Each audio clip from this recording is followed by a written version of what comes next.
नमस्ते दोस्तों, मनमोहक हिंदी कहानियाँ चैनल में आप सभी का स्वागत है।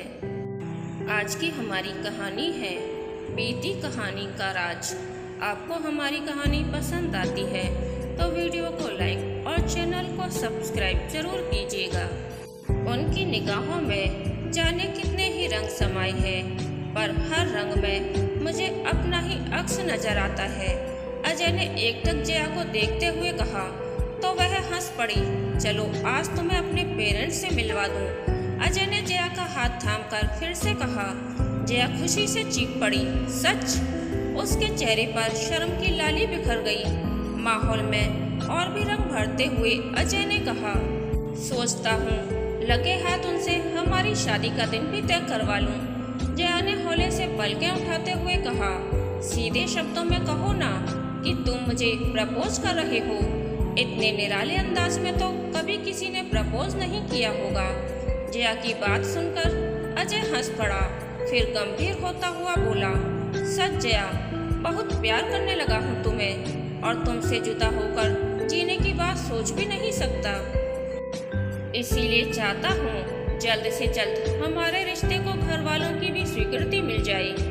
जरूर मिल जाएगी स्वीकृति। तुम बताओ कब चलना है? कल कैसा रहेगा? एक्चुअली कल सैटरडे है। सुबह निकलेंगे तो शाम से पहले ही लखनऊ पहुंच जाएंगे, फिर संडे वापस दिल्ली। Very good. मैं इंडियन ड्रेस पहनकर चलूंगी ताकि तुम्हारे पेरेंट्स को एक नज़र में पसंद आ जाऊं, कहकर उसने अपना सिर अजय के कंधों पर टिका दिया। अजय और जया एक ही ऑफिस में पिछले 4 सालों से साथ काम करते आ रहे हैं। जया पटना की है और दिल्ली में पढ़ाई के साथ पार्ट टाइम जॉब करती है। इधर अजय भी लखनऊ से अपने सपनों को पूरा करने दिल्ली आया हुआ है। दोनों इतने दिनों से साथ हैं, एक दूसरे को पसंद भी करते हैं, पर आज पहली दफा अजय ने साफ तौर पर जया से दिल की बात कही थी। दोनों के दिल सुनहरे सपनों को दुनिया में खो गए थे। अगले दिन सुबह सुबह ट्रेन थी।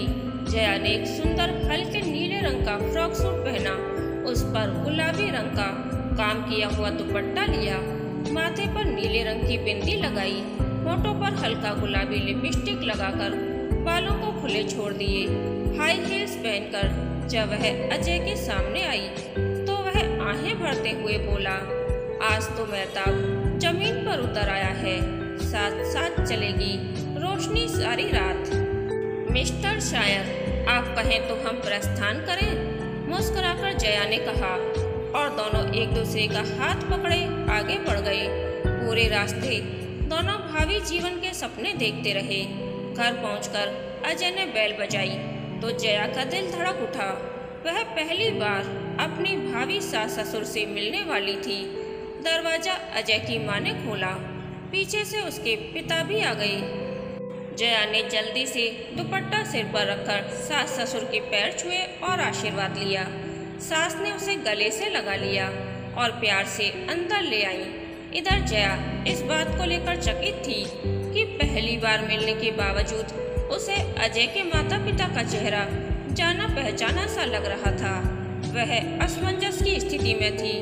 थोड़ी देर की बातचीत के बाद आखिरकार उसने अपने मन की बात बोल ही दी। इस पर अजय के पिता एकदम हड़बड़ा से गए, मगर जल्द ही संभलते हुए बोले, देखा होगा बेटी, तुमने कहीं आते जाते फिर बात बदलते हुए पूछने लगे, तुम पटना में कहाँ रहती हो? जी कंकर बाग में। जवाब देकर जया ने फिर सवाल किया, पर अंकल आप दोनों तो लखनऊ में रहते हो और मैं दिल्ली में। आप कभी अजय से मिलने दिल्ली आए भी नहीं हो, फिर मैंने आप दोनों को कहाँ देखा होगा? अजय की माँ ने बात संभालने की कोशिश की और बोली, बेटी, एक जैसे चेहरे वाले भी बहुत से लोग होते हैं। वह सब छोड़ और ये बता कि तुझे पसंद क्या है, वही बना देती हूँ। जया तुरंत उठ गई और बोली, अरे आंटी आप बैठो, मैं बनाती हूँ ना। इसके बाद जया ने कोई सवाल नहीं किया। खाते पीते और बातें करते कब रात हो गई पता ही नहीं चला। सास ने जया को अपने कमरे में सोने के लिए बुला लिया। जया ने टेबल पर रखी तस्वीरें देखते हुए पूछा, आंटी जी, अपनी पुरानी तस्वीरें दिखाइए ना, और आप दोनों की शादी की तस्वीर भी। अरे बेटी, अब पुरानी तस्वीरें कौन निकाले, अंदर कहीं संदूक में पड़ी होंगी।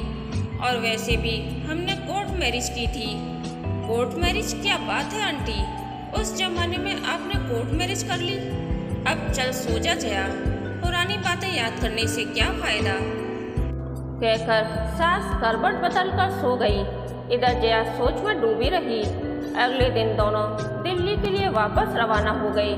जया के मन में अभी भी कुछ उलझनें थीं, मगर अजय बहुत खुश था। जया को लेकर उसके माँ बाप का रिस्पॉन्स पॉजिटिव जो था। जया ने अपने मन की बात अजय को नहीं बताई। वह उसकी खुशी में कोई बाधा पहुंचाना जो नहीं चाहती थी। दिल्ली पहुंचकर जया ने नेट पर खोज खबर निकालने की कोशिश की, मगर कुछ पता नहीं चला। फिर उसने अजय के माँ बाप के साथ अपनी फ़ोटो अपने पेरेंट्स को शेयर की और लिखा, यह फ़ोटो मेरे सबसे अच्छे दोस्त के मम्मी पापा की है। उनसे पहली बार मिलने के बावजूद उनका चेहरा जाना पहचाना सा लगा। क्या आप इन्हें पहचानते हैं? जया के पिता ने जवाब दिया, चेहरे पहचाने से लगते हैं, पर याद नहीं आता कि कौन है। जवाब पढ़कर जया चुप रह गई। धीरे धीरे यह बात उसके दिलो दिमाग में उतरती गई। कुछ दिनों बाद गर्मी की छुट्टियों में जया ने अपने घर पटना जाने की तैयारियां शुरू कर दी। पटना जाने को लेकर वह उत्साहित थी, मगर अजय से बिछड़ने के एहसास से मन भारी भी हो रहा था। इसी तरह अजय से विदा लेकर वह ट्रेन में बैठ गई। सारे रास्ते वह अजय और अपने रिश्ते को लेकर सोचती रही। अब वह अजय के बिना जीने की कल्पना भी नहीं कर सकती थी। पिछले कुछ दिनों में अजय उसके दिल के बहुत करीब आ गया था। पटना जंक्शन पर उतरते ही उसका दिमाग दिल्ली के गलियारों को भूलकर पटना की सड़कों पर आ टिका। अपने घर के आगे रुकते ही पुराना समय आंखों के आगे नाचने लगा।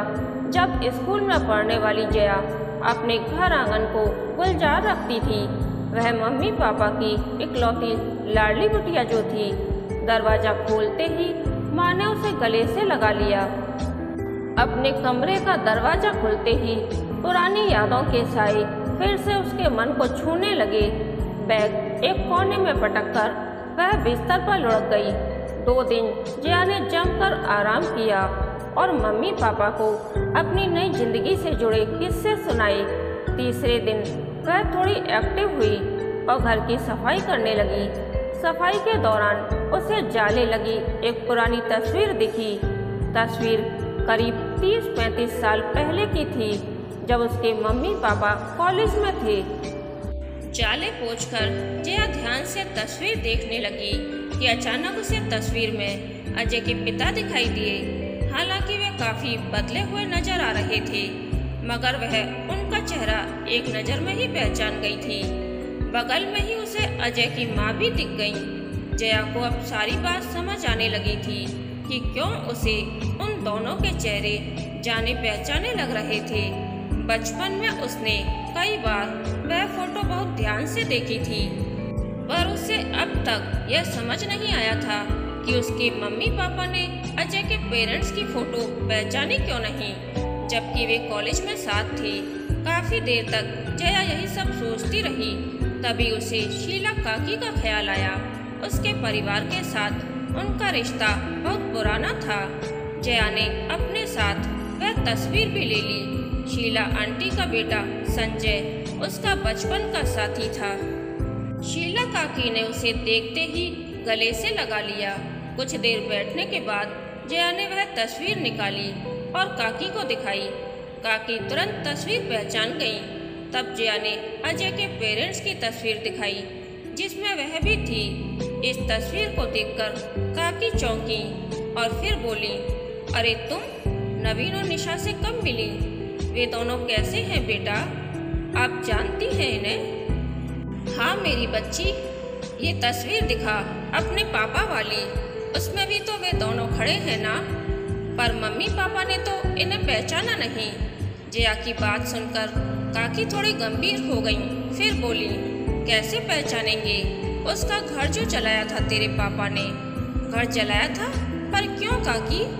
क्योंकि उस वक्त तेरे पापा की बुद्धि मारी गई थी। सरपंच के इशारों पर चलते थे। सरपंच ने आदेश दिया था कि उनकी बिरादरी का लड़का एक दलित लड़की से शादी नहीं कर सकता। निशा दलित थी ना। सरपंच ने लठैतों को भेजा उनका घर जलाने को। बस तेरे पापा भी निकल लिए साथ।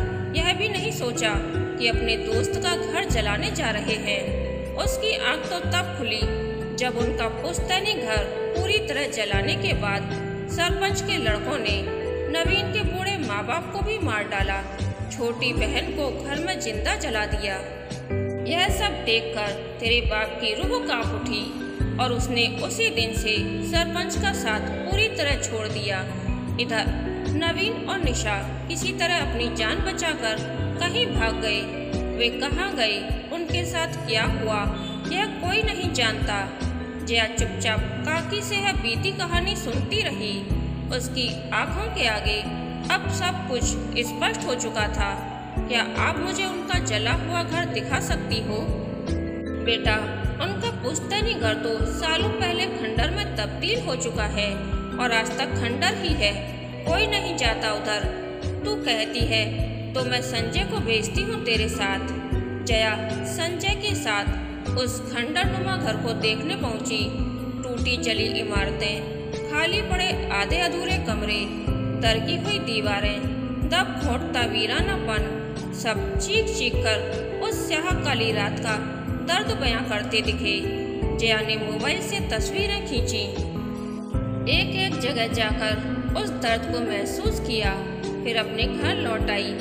दिल्ली आकर वह अजय के पिता से मिली और भरी आंखों से उन्हें धन्यवाद कहा तो उन्होंने चौंकते हुए जया की ओर देखा।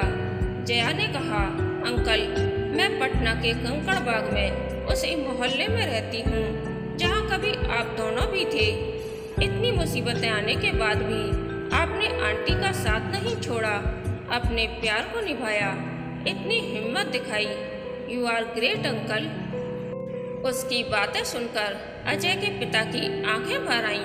वे समझ गए थे कि जो राज उन्होंने बेटे से भी छुपाया वह सब बहू जान चुकी है।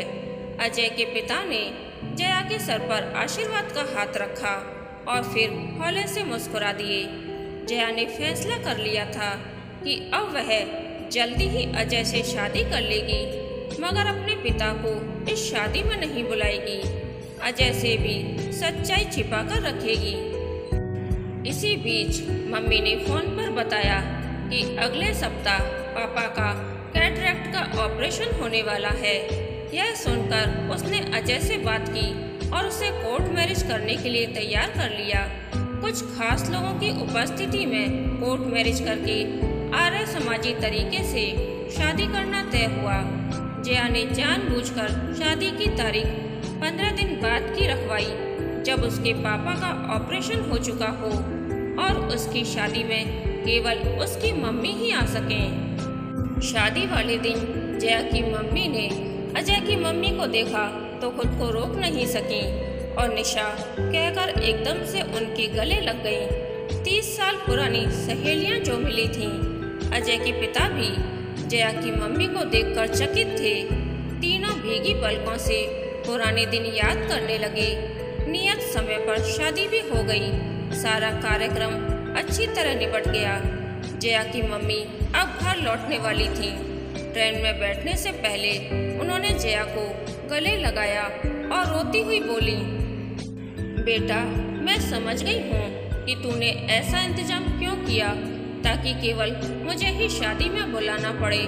देख बेटा, तेरे पापा के हाथों तेरे सास ससुर के साथ गलत हुआ था, मैं यह मानती हूँ, मगर उसी दिन से तेरे पापा बिल्कुल बदल भी गए और उन्हें अपने किए पर बहुत पछतावा भी है। मुझसे शादी होने के बाद उन्हें प्यार की गहराई का एहसास भी हो चुका है।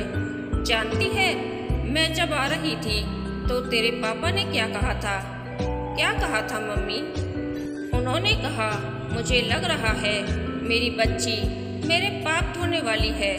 वह उसी दलित लड़की के बेटे से शादी करने वाली है जिनके परिवार को मेरी आंखों के आगे मार दिया गया और मैंने कोई विरोध भी नहीं किया। मैं सालों से यह दर्द और पछतावा दिल में लिए जी रहा था। मेरी बच्ची उनसे रिश्ता जोड़कर मेरी जिंदगी का दर्द थोड़ा कम कर देगी। सच मम्मी, पापा सब कुछ समझ गए। जया की आंखें भर आईं। हाँ बेटा, और वे तुझसे बात करके आशीर्वाद देने की हिम्मत ही नहीं जुटा पा रहे थे। उन्हें लगता है कि तू उन्हें माफ नहीं कर पाएगी। ऐसा नहीं है मम्मी, पापा को कहना हम जिंदगी की नई शुरुआत करेंगे। कहकर उसने मम्मी को गले से लगा लिया। उसकी आंखों में खुशी के आंसू थे। कहानी के अंत तक बने रहने के लिए धन्यवाद। यह कहानी आपको कैसी लगी प्लीज़ कमेंट करके बताइए।